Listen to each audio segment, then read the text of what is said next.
Wapenzi na wakaribisha tunaanza safari hii kutoka hapa mlangoni kuelekea kanisani, tukiomba Mwenyezi Mungu abariki roho ya huyu mtumishi wake, na sisi tuwe na matumaini baada ya safari ya ulimwenguni.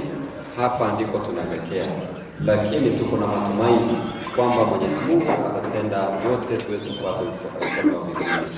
Tujiweke tayari kuombea. Kwa jina la Baba na la Mwana na Roho Mtakatifu. Amen. Bwana awe nanyi. Awe na roho wako.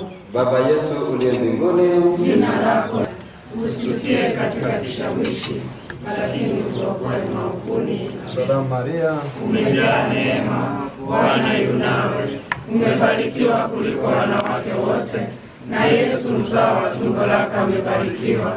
Maria mtakatifu, mama wa Mungu, utuombee sisi wakosefu, sasa na saa ya kufa kwetu. Amina. Na tuombe. Mungu, unajua jinsi gani mioyo yetu inasongwa na uchungu kwa kifo cha mtumishi wako. Cha tokorto sowe karanta.